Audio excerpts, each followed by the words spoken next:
teach your children well. Their father's hell did slowly go by. Robert Kiyosaki, author of Rich Dad Poor Dad. I'm sitting here with my youngest protege, the future. This guy is going to be bigger than Bill Gates or the guys at Google and all this. And this is young John Paul. We're in Texas. How old are you, John Paul? I'm 11 years old. 11 years old. And how old were you when you read Rich Dad Poor Dad? I was about 7 years old. 7 years old. Yes. And have you read almost everything so far? Yes, just that. Have you played I think everything. Have you played my cash flow games? Yes, I have. Okay, and now tell the people at home what you've learned so far that's different than what they teach you at school. Well, I learned just about, I learned business skills that I need, that you need in real life to succeed and to do well in business and investing. And I learned all the things that I know about money. That is my one source and the only source I need. Oh, no, that's not good answer, but there's other people. So, and this is a Learning Annex event, and you've been to these several times or before.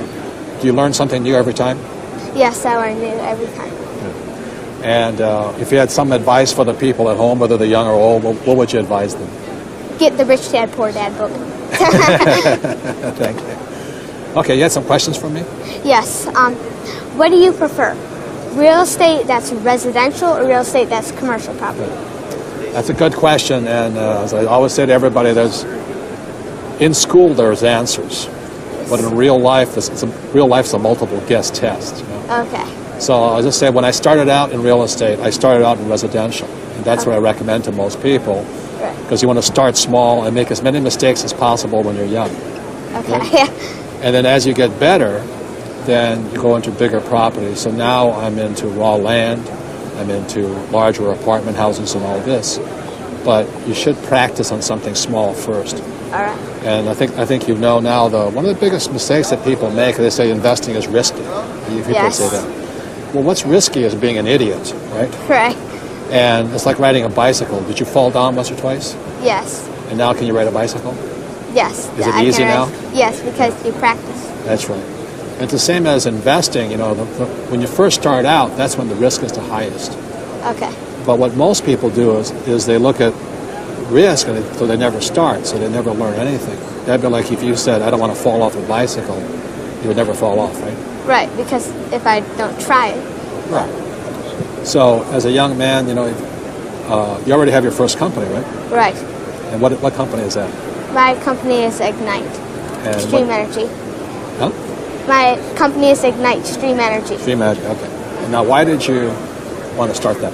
Well, I wanted to start because it was network marketing. Yeah. And so I thought that I wouldn't have to talk to too many strangers. I wouldn't endanger myself. Yeah. But at the same time, I still had some good growth potential. Right. And you're learning a very important business skill called talking to people, right? Yes, salesmanship. Salesmanship. Good. And what are your plans for the future? My plans are to try to increase the passive residual income that comes. Yeah. I also would like to start acquiring some real estate property. Good. And I would just like to overall increase my net worth with other things. Not bad for 11 years old? Yes, 11 years old. And you plan on getting a job when you get older? No. I'm trying to have enough passive residual income by the time that I come here, or passive income coming in from properties that I won't ever have to work a job. Good. So you can be a free human being. Yes. Good for you. Good for you. Thank you. So I'm very proud of you. Thank you very much. And he's one of the most well-behaved, kind, smart. But what's kind of frightening about him too, he can ask my attorneys questions that they have a hard time answering, just because he's so interested in the subject and all that. Do you know what's a good corporation versus a bad corporation? A bad corporation would be a general partnership or a sole proprietorship, because you're not protected by other entities. But a good entity to choose to protect yourself would be a C corporation, an S corporation, an LLC, or an LP. Holy mackerel, congratulations. What a smart kid. Thank you very much. So to the people out there, this is the Learning Addicts, and we provide education for the real world, should I say, for people who want to be rich. I don't necessarily encourage every child this age to want to be an entrepreneur and investor, because children should develop their interest. But I remember when I was Jean Paul's age, I really felt alone a lot of the time because, most of my friends were going to be employees or they're going to work hard or be sports guys and all this stuff. And all I ever wanted to be was to be an entrepreneur and an investor. And so I'm really glad your mom brings you here to at least rub shoulders with us old guys, right? Yes. What do you want to say about your son's education? Are you proud of him and all that? I am proud, but I'm most proud that what he wants to learn, he wants to apply, and so it's been a challenge for us to live what we say is important. And John Paul's behind us all the way, pushing us to step out of comfort zones. He encouraged us to transfer our equity and annuity fund into a self-directed fund so that we could channel it into REIT investments.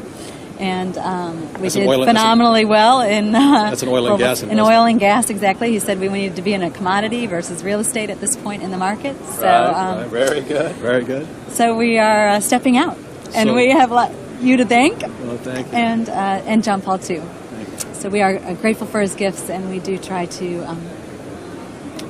learn from them. Right. So he's teaching you now. Yes, he teaches us a lot. Well, I think it's very big. You have great parents, right? Yes. Because a lot of parents would say, do as we tell you, not what you want to learn. Right. I'm very blessed to have my mom and dad as parents. Yes, you are. Thank you.